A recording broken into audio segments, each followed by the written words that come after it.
Okay, there we go. Hey guys, sorry I'm a little bit late today. I tried to stream a minute ago, and if I don't update my YouTube app beforehand, it will crash right once I start the live stream. And so that's a huge time sink. Get the stream showing up here eventually. There we go. Okay, cool. So today is going to be a shorter little live stream because I still have a lot of face shell work, and I'm working on getting the MCU moving lenses ready as well. So it's kind of difficult to just jump straight into that kind of stuff. So I'm kind of figuring out ways to do little live streams here that still have a lot of useful information, but are not, about the MCU stuff yet. We'll get there in a couple of days. This one's going to be all about white tint, how to get that white tint look for Spider-Man or even other things like Deadpool and Black Panther and anything that kind of has a white eye. And that's a lot of things in the comic books. So for this, it's a pretty simple thing that I've been doing for several years now, like a decade now. But it's not simple initially. It's hard to figure out how you find white tint. There's not really any kind of like white actual film tint that you can apply. But as far as white tint goes in the real world, kind of bridal mesh is the foremost in that field. Because white is a difficult color, you can see through it pretty well here. But white is a difficult color because it reflects a lot of light, all the light, I guess, and so it's hard to see through it when it's up in front of your eyes. But basically, bridal tint is where it's at as far as getting a good white tint. It's not all the way because you can still see through. You can see my hand, but what you can do is if you want a thicker tint, you just double it up. You keep adding layers and layers, or you get a thicker mesh that has a tighter weave, and it'll just get less and less opaque. But what that means is that it'll get more and more difficult to actually physically see through. Like you can see some shapes here, so it might be passable, but that's kind of what makes white a difficult thing to do tints and stuff for. Yeah, I noticed the internet connection was kind of weird at the beginning, so sorry about that, guys. It kind of looks like the quality is low, too, so I don't know what's going on with my phone or maybe my internet connection right now, but it'll have the information here nonetheless. So what I do for my current lenses is I actually kind of do a combination of this bridal mesh and then also sort of a mesh like this white one, here that is more like a speaker mesh with perforated holes, and the combination of the two of them, because this one right now is just the speaker mesh, and then this one is the speaker mesh and then also bridal mesh, but this is actually black bridal mesh, not white bridal mesh. Yeah, so you use this combination of sort of this larger mesh and then a smaller mesh together to get a pretty solid white tint going. You might be asking how to get this plastic, this perforated plastic. I use a pretty specific method. You can find it in some of my earlier streams, but I make a kind of specific plastic mesh for my own purposes. But what you can do is you can go look for perforated vinyl. That's actually really good for this. Or since I've mentioned bridal mesh, you get bridal mesh at anywhere where you buy fabrics, pretty much. Like any fabric store will sell bridal mesh. But typically, they'll also sell other meshes. They'll sell a larger weave mesh like this one. This one's a little too big for most Spider-Man costumes. But it still is something that, I have a small square of that mesh right here, and I've got my lenses right here. And so what you do is you take your bridal mesh and then whatever your other mesh is, and you just sandwich them between two layers of plastic. And that gets everything flat and working at a nice, everything is going at the same angle. So it gives it that kind of nice uniform look. And this, once again, this mesh is too big, but this would be a cool look for a mask, I think. It'd give the eye a little more texture and detail and stuff. But that's kind of what you can do. You can go and find a separate mesh, because you can actually find mesh that looks a lot closer to what is in the actual like movie masks. You can find a mesh that is about that size, and then you just have to combine the layers of mesh together, and that's how you get that white tint, a good white tint. And like I mentioned briefly, you can actually use other colors of mesh. This one's just like a black, like pantyhose mesh. You can see through it really easily because it's black. And this is kind of like if you have like a Halloween mask or something, like you buy Halloween masks in the store and they'll have this mesh to kind of obscure your face. But it's kind of the same situation where when you put the two layers together, or all of the layers together, it comes out with a really cool, clean looking, refined product. And some of you might be asking, well, okay, well, I don't have these plastic lenses, these, lenses that me personally had to like sculpt and vacuum form and everything like that. So what I'm going to teach you really fast is, if you don't have any way of doing these lenses, there's a quick technique with just a 2-liter bottle. So this is a standard 2-liter bottle that has the rounded shaped curve at the top. You want the bottle to have as nice and smooth of a shape at the top, kind of like the top of like a tank or something.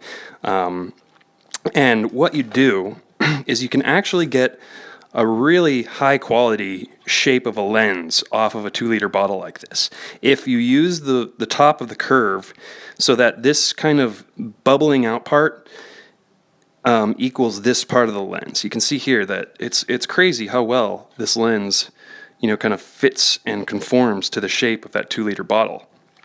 You do want to be careful to wash out your 2-liter bottle and stuff. I've still got water in there, so I'm going to let that drip out so it's not just dripping all over my workstation. But you don't want like soda or anything in the bottle. And you also want to find bottles that don't have a lot of scratches or things like that. Although that's the biggest downside to using these bottles, is that the plastic scratches really easily. But for basically a $2 lens, it's hard to beat. So I'm tracing the lens I already have just to make sure that it's pretty perfect. But you could just sketch a bigger shape than what you think you'll need, and then you can trim it until you get the lens shape and size that you want.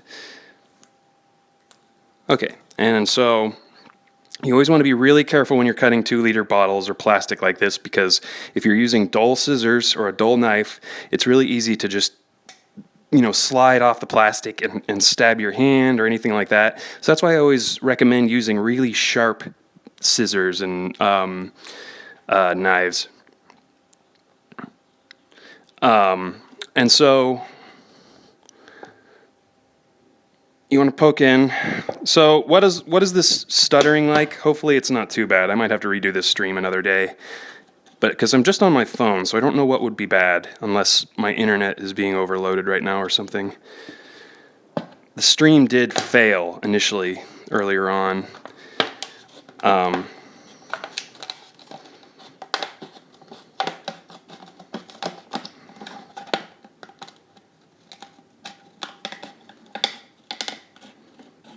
Okay, once you pop, your scissors into the plastic, it's pretty easy to cut it out at that point. All right, that's one.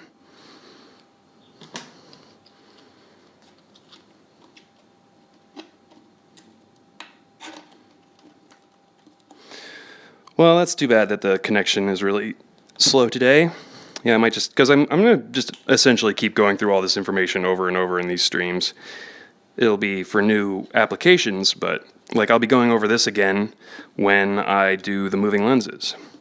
And also, I see the comments down there about people that want to know about the moving lenses. We'll get there for sure.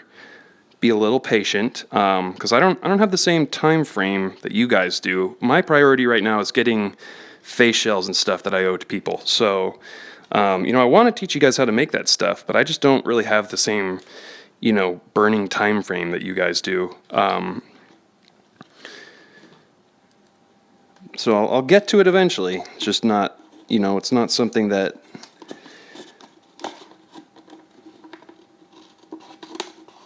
I feel the need to do so right away. Okay, so here we go. Trimming out the other side of this lens really fast.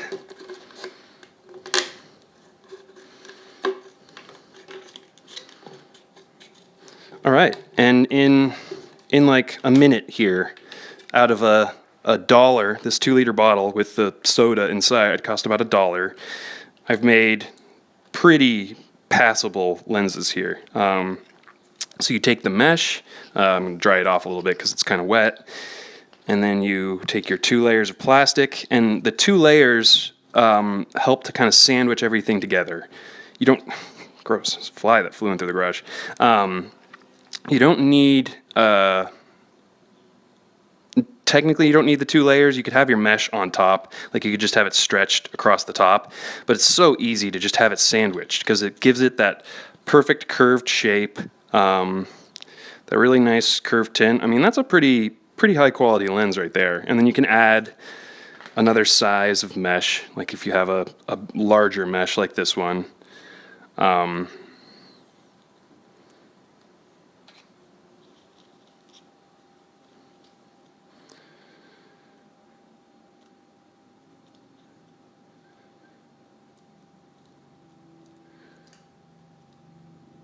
Okay, so cool. And then the next thing to do, if you were wanting to make these for a suit, I've got to move them over a little bit. Not wanting to move separately. There we go. So if you were doing this for a suit, the next step would be to glue all around the edges of the plastic. So basically you just be like gluing the 2 plastic halves together with your material sticking out. And then once everything is glued down and nice and set, all you have to do is go along with your scissors and trim off all this excess material that's sticking off around the edges.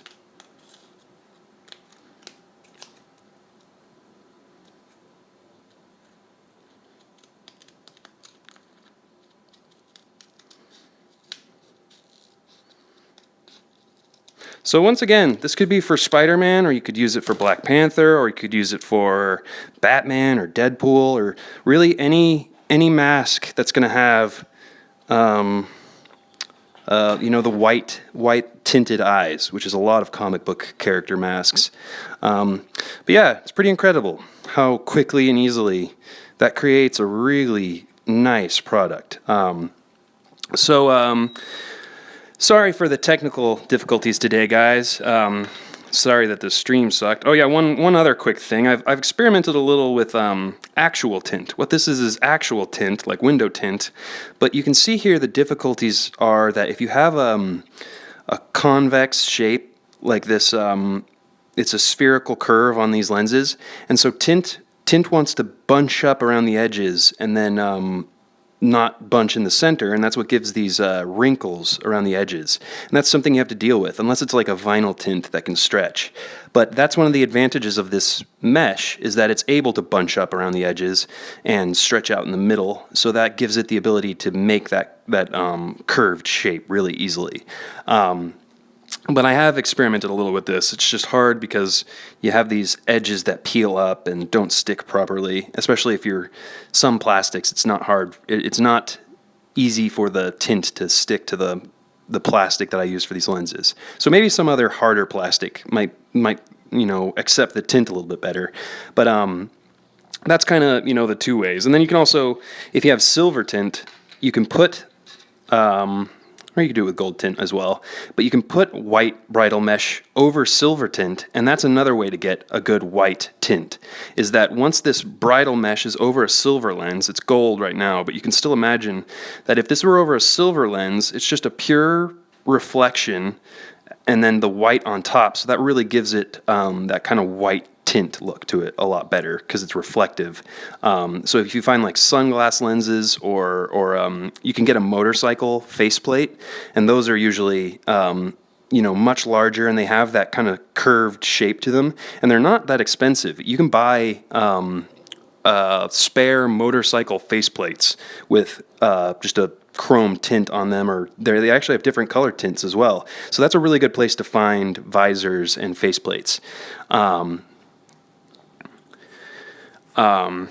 But yeah, so that's kind of that was kind of my quick tutorial today. Sorry that there was not more substance to it, but I just wanted to get this information out in a quick little video that, you know, it's not one of my longer streams that has a lot of talking and working and stuff. Because I also need to, I'm finishing up some face shell orders currently for people that have some deadlines coming up. But I'm close to the end with those face shells. I'm pretty confident that I can get the remaining face shell stuff done soon here, and then I'll be able to really launch the stream into a couple of other projects that I'm excited about.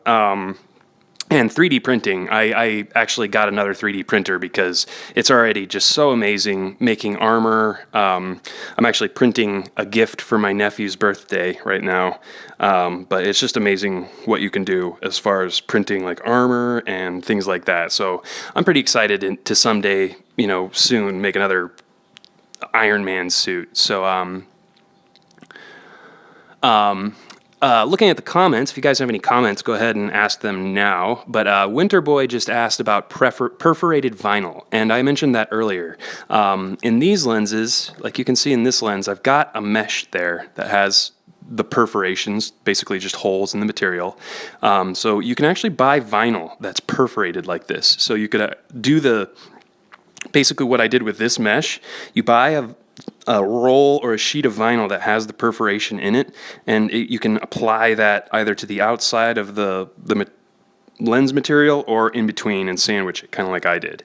But yeah, that kind of is just a very intro to white tint and what to do to get white tint on lenses or a helmet. Cool. So glad I could check in with you guys. Hope you had a fun Easter weekend. And I'll pick up again Thursday. I'll try to do something involved with the MCU suit. I'm a little worried. I've been constructing my MCU mask here, and I'm kind of worried that I'm going to run into the problem that I was talking about with the two-way stretch material.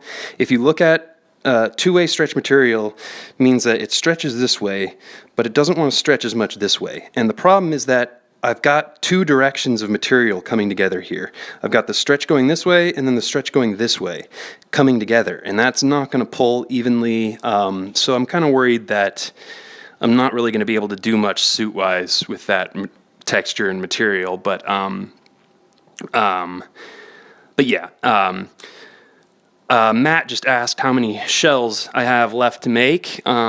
Looking at my list, still quite a few. Still like over a dozen, but I'm getting through it pretty steadily. It's pretty crazy how much effort I have to put into these lenses sometimes, and it's also while I'm wanting to work on like the MCU and stuff, that can make it even more difficult.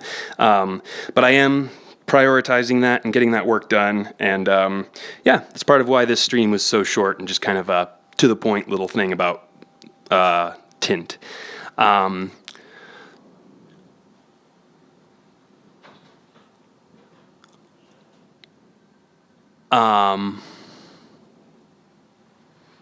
Cool. So yeah, thanks for checking in, guys. This was a shorter little stream, but like I said, I want to keep up with my goal of doing like 3 streams a week. And I didn't check in this weekend for Easter, but yeah, I want to go ahead and keep that going. So glad I was able to check in, and yeah, have a great rest of your day, guys. See you later.